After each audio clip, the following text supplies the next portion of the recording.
Hi, my name is Doan Nguyen, and I am the author of A Two-Placed Heart. Hi, I'm Paul Siefken, and I'm the author of Vernon, Poche, and the Ghosts of New Orleans. Hi, everyone. My name is Jennifer Swanson, and I am the author of Up Periscope, How Engineer Raye Montague Revolutionized Shipbuilding. It's illustrated by Veronica Miller Jameson. My name's Fran Borin, and I'm the author of Orion O'Brien and the Spirit of Quindaro. I'm honored that my book was chosen to represent Kansas at the 2025 Great Reads from Great Places in Washington, D.C. Hello, I'm Adib Khorram, and I am the author of Bijan Always Wins. Hi, I'm Amanda Driscoll, and I am the author of Under Anna's Umbrella, illustrated by LOUISIANA. This book is a tale of two sisters, one who is very Vietnamese and rooted in her Vietnamese memories, and the other one is very American and doesn't want anything to do with her original identity. And it is a love letter to sisterhood, where the older sister is telling the younger sister the story of her life and trying to help her remember Vietnam. So I see it as a love letter to sisterhood, identity, and the places we leave behind. I was born in Vietnam, and I came to America when I was almost 7 years old. I moved to Nashville, Tennessee. And this is my memoir in verse. So it talks about my experiences growing up in Vietnam and then coming to America and adjusting to that. I hope that the book resonates with a lot of other immigrants, especially immigrant children who are trying to find their identity and a place where they belong. And I hope this novel helps them bridge the gap and helps them feel a sense of belonging. Vernon Poche is my first novel, and have actually worked in children's television for my whole career, and was excited to sit down and give novel writing a shot, and chose to write a story about my hometown. Vernon Poche and the Ghosts of New Orleans is really about two kids who find themselves back in New Orleans about 2 weeks after Hurricane Katrina hit. So the city is still completely abandoned. No one there but the National Guard. And they've both found out that their parents are going to be moving them out of the city for good. And they're not happy about that. And so they're riding their bikes through the street of New Orleans, meeting the ghosts of the city who come out and try to help them learn about the city so they can know more about the city's history and convince their parents that they should stay. Ultimately, I think the story, I hope for people, is a story about the importance of family and the importance of appreciating your hometown and the history of where you grew up. And I am very honored that this book was chosen to represent the state of Kentucky as the children's selection for the Great Reads from Great Places list for 2025. I'm honored for a couple of reasons. First, I was born and raised in Kentucky. I am a proud Kentuckian. I've lived here all of my life. I can't imagine living anywhere else. It's such a beautiful state with such a rich history. And so I'm very honored that my book will be representing Kentucky. Second, this is also a very personal story for me. It's the most personal book I've ever written. So, Under Anna's Umbrella is a book about grief. It's a story about a little girl who loses her father and her journey to find happiness again.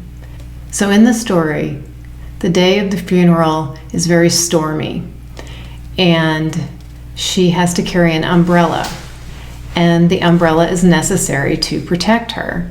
And that is like grief. It is necessary for protection. But the thing about grief is that it also blocks out light from your life. It isolates you. So Anna continues to carry the umbrella of grief around everywhere she goes, even to the movie theater and to class. under the umbrella, she goes through the stages of grief. She feels angry, and she feels lonely, and she feels sad. Eventually, she meets a little boy, and they form a friendship under the umbrella. And this little boy, Henry, gives Anna the courage to take her umbrella down. And when she takes the umbrella down, she sees the sun. And she puts the umbrella in her backpack and goes home. If you look closely at the illustrations, there are even rainbows in the puddles. I felt it was important that she still has the umbrella. She still carries it in her backpack, because grief never truly leaves us. It's just something that is part of us. But I wanted to convey that while we never truly leave grief, we can still be happy, that happiness can coexist with grief, and that grief does not have to overtake our life, that while we will always grieve that loss, we can be happy again.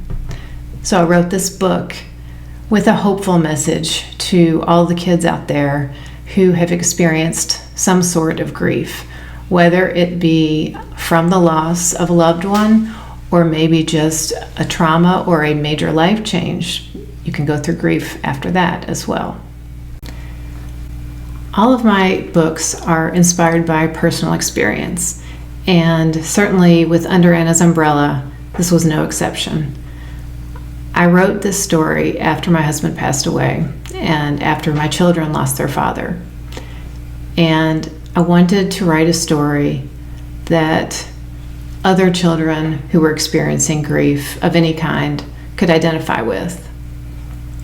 I think that the most authentic stories come from those that are mined from our own personal experiences. And I hope that this book strikes a chord with anyone who has experienced grief of any kind. My hope is that this book will become a springboard for conversation between caregivers and children. I hope that it opens up the table for them to discuss handling grief, not only just for children who have experienced grief themselves, but also for conversations about how to interact with other people who are grieving. I'm hoping that this book inspires empathy and understanding, so that maybe the next time that a child encounters a situation with another child that is experiencing some sort of grief or trauma, that they will maybe make a little extra effort to reach out to that person.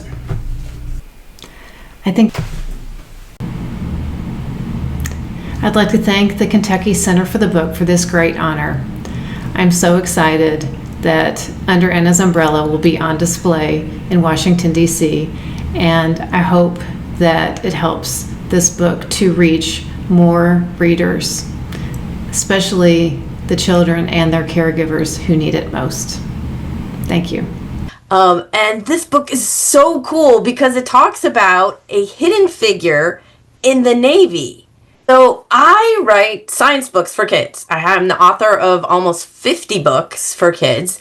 And I've loved science my whole life. When I was 7, I started a science club in my garage. That's a true story.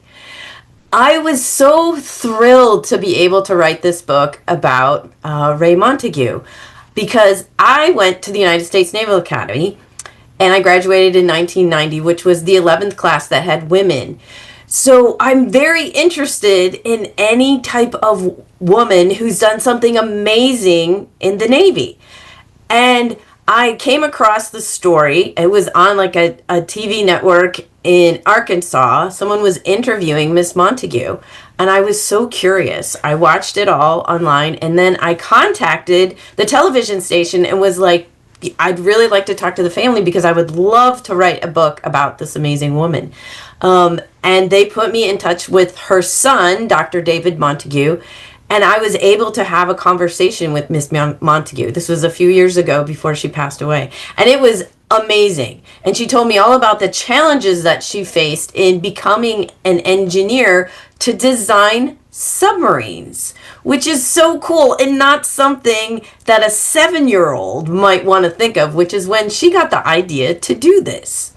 What I would love for people to take away from this book is to be inspired by Miss Montague's perseverance in going after what she wanted and becoming an engineer and building a computer program that would create and design a Navy ship despite all of the challenges that she had to overcome. So if she can do it, you can do it. I'm a lifelong Kansan, and back when I was in school, I took a class in Kansas history. The textbook for the class was the worst book I had ever seen. It had tiny print, old black and white pictures, and I didn't learn a single thing from that class. I might have thought that nothing exciting ever happened in Kansas history, but I knew that wasn't true because I'd heard tales and legends from my grandparents and others about exciting things that had happened right near where I grew up, like Quantrill's Raid and the Battle of Blackjack. So I decided that the best way to learn history is to make it come alive through stories that we can all relate to and characters that we can identify with. The Spirit of Quindaro is actually the second book in a series of 3. The series is entitled The Ghost Adventures of Orion O'Brien. Orion is a 10-year-old girl who's about ready to start 5th grade. She has a younger brother, Ollie, who will be in 3rd grade. And right before school starts, a new family moves in across the street. They have a boy named Sal who will also be in 5th grade. His younger sister, Sophie, will be a 2nd grader. Through the course of the school year, these 4 kids encounter the ghosts of children from Kansas's past. Now the ghosts and the characters are all my own inventions, but the locations and the historical events that are discussed are all authentic. Quindaro was the name of a town established as a free state port on the Missouri River in 1856. At the time, Kansas was not yet a state, it was still a territory. But across the river, the state of Missouri was a border state where slavery was allowed. The name Quindaro is a Native American word from the Wyandot language. It became a major hub on the Underground Railroad. In our story, Susanna Chase, a young girl who was born on a tobacco farm in Missouri, escapes with her mother on the Underground Railroad, and they end up in Quindaro. A sympathetic family hides them away there and lets them stay so they can wait for Susanna's father to escape from his master and join them. From there on, they can go on to Canada to freedom. Unfortunately, Susanna and her mother die of the measles before they ever find out if her father escaped. So how do our 4 kids meet Susanna? Well, Orion and Ollie are in the attic of their great-grandmother's house over spring break, and they find one of those old upright mirrors that has black spots and wavy lines in it. And that makes them look funny, and they're clowning around in front of the mirror when suddenly they see a 3rd person in the mirror who's not in the room with them. It's a young girl. Who is she and why is she there? Well, who she is, Orion and Ollie and their friends Sal and Sophie eventually learn that the young girl is actually Susanna Chase, our young girl who escaped on the Underground Railroad and came to Quindaro.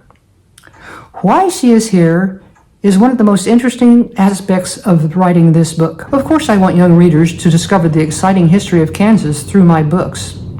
But when I talk to school children, I never tell them that the books are educational. I tell them that they're great ghost stories. But what I want my readers to take away from my stories is more than just the history. I want them to know that people their own age can solve problems by working together. I want them to know that the power of friendship can overcome great obstacles. I hope they'll see that people that don't look like they do still have the same fears and problems and hopes and dreams that they do. And of course, I want them to know that they are never too young to make a difference. In fact, the 2 youngest characters in my stories, Ollie and Sophie, make unique and important contributions to solving all the mysteries. I might add that just because Susanna's story is written for kids, it has much to offer adults as well. I tell my audiences that my books are actually written for anyone who is or has ever been a child. Many of my adult readers, even those from Kansas, have been surprised to learn of the role that Kansas played in shaping the United States as we know it today. Like me, they may have thought that the Civil War and the Underground Railroad took place far away, perhaps back east or in the South. Even if you're not from Kansas, you'll see that some of the most significant and far-reaching questions surrounding the Civil War era played out right here in flyover country. As I said, this book is the second in a series. Even as a teenager, I thought about becoming a writer, but my educational and career paths went in a different direction. However, I've always enjoyed composing stories and conversations in my mind, just waiting for the day when I might have the time or the inclination to write them down.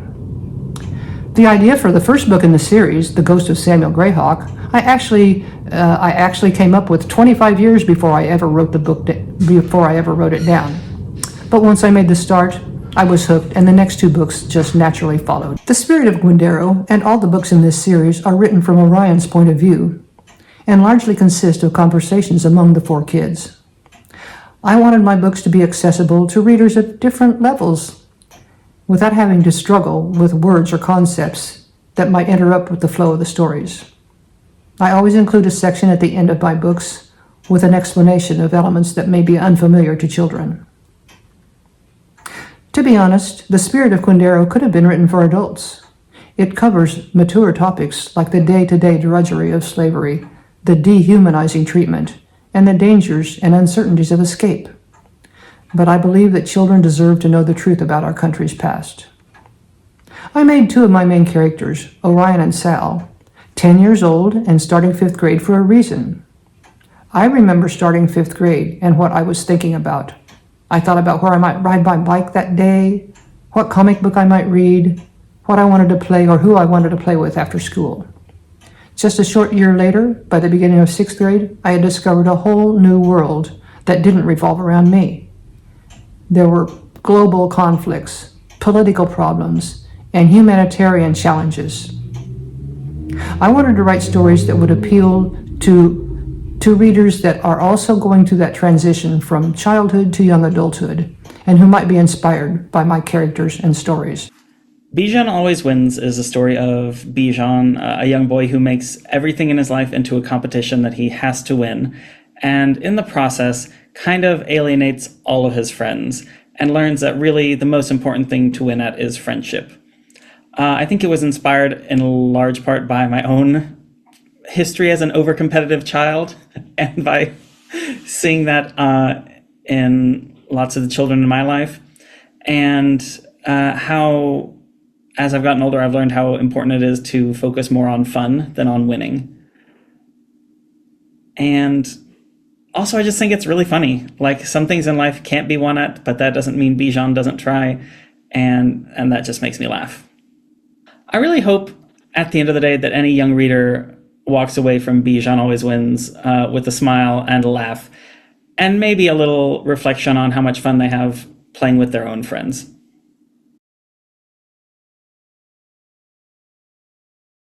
This book connects to the state of Tennessee because half of it is in Nashville, Tennessee. The setting is Nashville, Tennessee, where I grew up. It delves into what Nashville was like, especially for my experience growing up in the 1990s.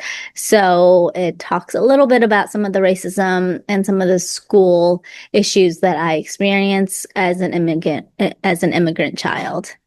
Miss Montague grew up in Arkansas, and she actually got the idea to become an engineer and design naval ships when her grandfather took her to visit a mini submarine that had been captured during World War II. So this was like back in 1943, and all of this happened in Arkansas. So that's why it's so cool that this book was picked as an Arkansas Great Read, because the story originated in your awesome state.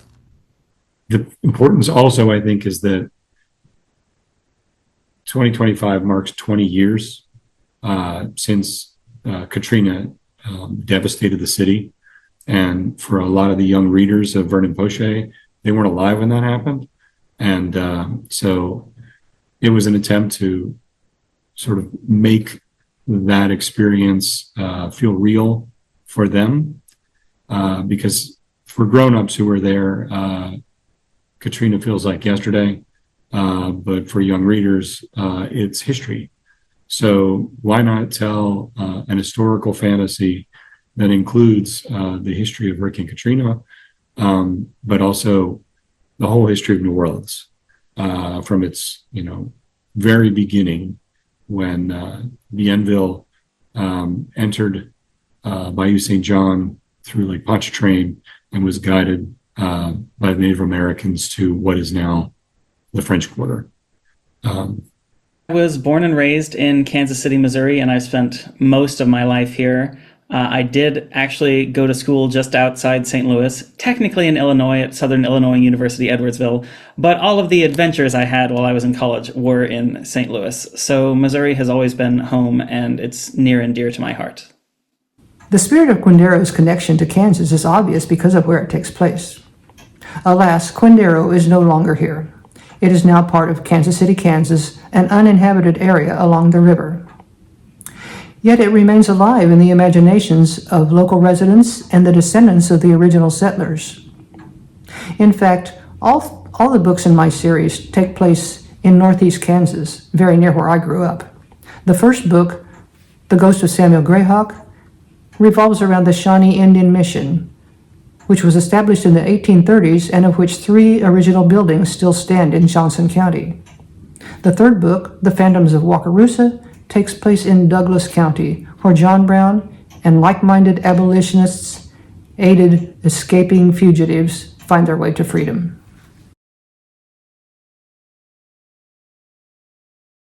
I think books bring everybody together.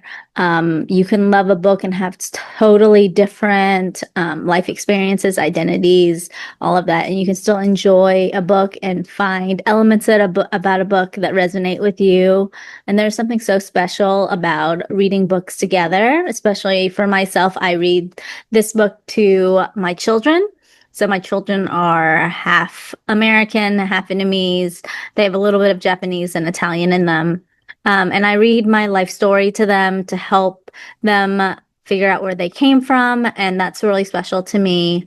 There are a lot of other picture books that I read to my son that he really, really loves and really resonates with them. And I feel like reading books together is such a community kind of experience. And I think it's wonderful. Wow. I mean, books are so powerful. They give us an insight into how people live, what they think, but they also teach us about things and they bring us together for discussions. So a lot of my books, since they're about STEM, hopefully they inspire kids of all ages to think about the science that's all around them all the time. And also they should inspire discussions. So for this book with Raye Montague, you might have a discussion about how do you become an engineer? What does the Navy do? What does a submarine do? Why would it take so long to design some type of structure, the inside of a submarine? And this is a way that you can get people from many different backgrounds discussing different topics, which actually makes science and reading so much better. And it kind of brings it all to life, I think. In the idea of celebrating 25 years of book loving for the National Book Fest, nothing brings people together like books through shared experiences, through shared moments of learning about themselves, learning about the world around them, learning about other places, other people. For me, I'll never forget the first book that made me cry. And that was Where the Red Fern Grows. But I also remember reading Catch-22 and laughing out loud and thinking, how is it that this author has made this funny book set in this really terrible war?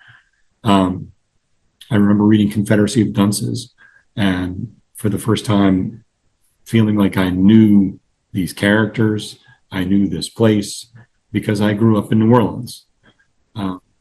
And more recently, books like All the Light We Cannot See or Where the Crawdads Sing. Those are books that just speak to a moment in time and the strength of humanity and resilience. And they're inspirational books set in difficult times. And And I hope that Vernon Poche and the Ghost of New Orleans is an inspirational book for young readers who see those characters as resilient and strong and overcoming obstacles in order to pull their family together. I think the power of story is universal. Since the beginning of time, from every corner of the earth, people have been telling stories. Books have a unique ability to unite people. When you read a book, you travel to places and time periods possibly that you would never or maybe could never do otherwise. And every time you read a book, you get to see the world through another person's eyes. You expand your understanding of other people and other places, other cultures. You have more empathy. So for me, that is the most powerful aspect of reading, is that it opens your mind and your eyes and allows you to see the world through another person's eyes. Growing up Iranian American in Kansas City, I didn't really feel much connection to people like myself or to my own culture. And it was really through books, through reading books and through eventually writing books that I found connection. My very first novel was called Darius the Great Is Not Okay, and it connected me to other Iranian Americans across the country. My books, further books have explored Iranian American identity. And even Bijan Always Wins has connected me with parents all over who say to me, "Oh my gosh, my child is exactly like Bijan right now. I hope they grow out of it soon," which is hilarious. But also I say you should enjoy this phase of their life because kids are hilarious. I'm a firm believer in the power of books to bring people together. Before I was a writer, I was a reader. And even as a young person, I remember how exciting it was for me to discuss a book with someone else, to hear some new perspectives and insights. Over the years, I've been in a number of book clubs, and a couple of points come to mind. First of all, a book club brings people together because it is a social function, but it also broadens our horizons. I think most people would agree that being in a book club introduces us to books and authors, ideas that otherwise we might never have discovered. Second, it's so interesting to hear other people's opinions of the books that we read. We don't always agree. Someone else might hate a book that I loved or love a book that I hated. But it's interesting for me to hear why. It helps us get to know each other and understand each other to know what makes us like or not like a certain book. I've heard from a lot of other immigrants that this book resonated with them, even if they're not Vietnamese. I've heard from a lot of people in the Latino community that this book meant something special because they could see themselves in some of the situations that were in the book, especially the emotions of the book. And I think that's just so special to be able to relate to more than just like the Asian community and wider on. So it's been a really fun experience. So while I am an author, I am also a podcaster. So I have a podcast called Solve It for Kids where we've interviewed like 240 scientists and engineers. And what we're doing is trying to help kids understand careers. Like how would you become, say, a naval engineer? Or how would you become an astronaut? Or an engineer that works on a rocket or builds the James Webb Space Telescope.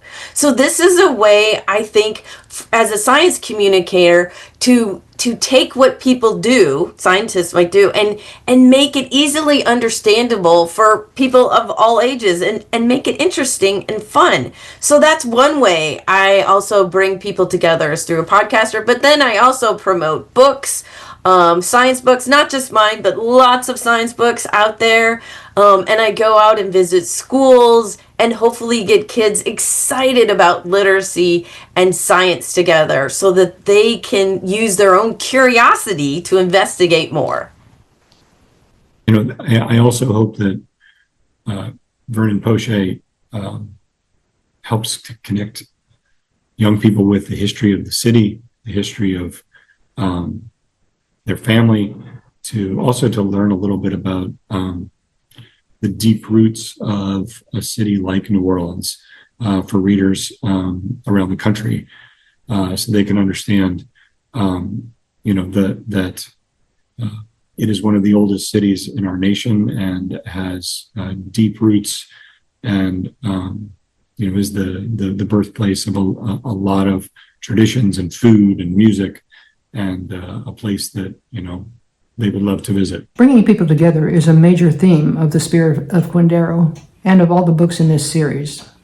You may recall that I said the name Quindaro is a Native American word from the Wyandot language. It roughly translates as bundle of sticks. This means that a bundle of sticks is stronger than one individual stick. By the same token, a community of like-minded people who have the same goals and desires is stronger than one individual alone. Quindaro was built by Native Americans, fugitives from slavery, and abolitionists from as far away as New York and Boston. They had different ideals and backgrounds, but working together, they were able to build a vibrant and important hub on the Underground Railroad that helped untold numbers of people escape from slavery. I also want my young readers to empathize with children whose lives may have been very different from their own, but with whom they have much in common. I tell them that I want them to think of Susanna and the other ghosts in the series as their friends, and that when they grow up, they will do all in their power to make sure that their friends never have to experience the things that Susanna did in life. Oh, so my writing process, it's actually kind of different for every book. So I mostly write middle grade, what we call middle grade books, which are books for 8 to 12-year-olds. And those can range anywhere from 15,000 to 40,000 words. The Periscope book was a picture book, so that's a little bit different. But since the vast majority of what I write is nonfiction, I do lots and lots of research, which means I get to spend lots of time at one of my favorite places in the whole wide world, the library. I take out books and I'd read books to learn more. I also, of course, go online, but I also get to interview some amazing scientists and engineers and even go visit places. Which is really cool too. So my writing process is basically taking all of that information that I learned and then starting to write. Sometimes I can write a book in, a month. Sometimes it takes me several months. Sometimes it takes me 3 years. It just kind of depends on, what my process is and kind of like how long the book is and how I'm working with my editor. But in the end, hopefully, the book eventually comes out and it goes on to inspire everybody that reads it. My writing process is I am more of a pantser. So that means I have like a seed of an idea and I just start writing it and see where it takes me. And then when I get stuck halfway through in the middle part of a book, which a lot of writers struggle with the middle parts of their books, that's when I'll start like trying to plot and figure out what's going to actually happen and how should I edit my beginning so that it matches the end. But it's such a fun discovery process. Sometimes I free write, which means I just write and write whatever is in my head, whatever pops up, and I just kind of like word vomit it onto the page. And then I'll go back the next day or later on and I'll edit those words. So I feel like I'm a very clean first drafter, but that's because I've written so much that I have words to work on that I can edit. And as I always say, you cannot edit a blank page. In terms of my writing process, I would say that for this particular book, I made sure I wrote every day. I really focused on the characters, wanted to really put myself in the mindset of, a 12-year-old boy in New Orleans. I'd spent a lot of time on my bike growing up. But what would it be like to ride through the streets of New Orleans and they were completely empty? And if the voices from the past could speak, who would emerge and who would want to tell me their story? And so really wanted to explore the different parts of the city so that people could understand the variety of different backgrounds and histories of the city, and relied a lot on history books, relied on publications like 64 Parishes, New Orleans Historical, the African American History Museum of New Orleans, to make sure that I was doing everything I could to get the history right while telling a fun fantasy story about kids encountering these ghosts that were based on historical figures. So that's kind of the writing process, the best I can describe it. In order to create Susanna's character, I needed authentic information about what it was like to live as an enslaved child. And I don't know anyone who's ever been enslaved, so I had to do some research. I went to the internet, and I was very fortunate because I found that back in the 1930s, the government sent people out to interview people who had been born into slavery. Now, even in the 1930s, anyone born into slavery would have been very old, in their 70s, 80s, and 90s. But they told all kinds of things about what had been like, what their lives had been like. The interviews were a gold mine of information about the food they ate, the jobs they had to do, the homes they lived in, the clothing they wore, everything else. But one particular nugget of information became the focal point of my story of Susanna Chase. And that was the belief among many enslaved people that if you don't die satisfied, you have to come back. And of course, Susanna didn't die satisfied because she never knew if her father escaped from slavery. So she had to come back. And of course, Orion, Ollie, Sal, and Sophie had to step up to help her solve the mystery. I think it's bold of anyone to describe my writing as any sort of process. Sometimes I feel like writing is throwing spaghetti at a wall and seeing what sticks. Sometimes I feel like writing is building Legos without instructions. Every book has been different. And with Bijan Always Wins, so much of it really started from the title. I always knew the title was Bijan Always Wins.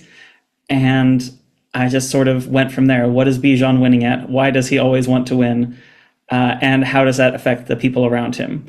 And I wrote the first draft in, I think, about a day, and then spent quite a few weeks, maybe even months, revising it and trying to make it funnier, trying to make it sharper, trying to make it more authentic to what a young person wants to read. But also, I just had a lot of fun doing it. And I think when it's fun is when writing is at its best.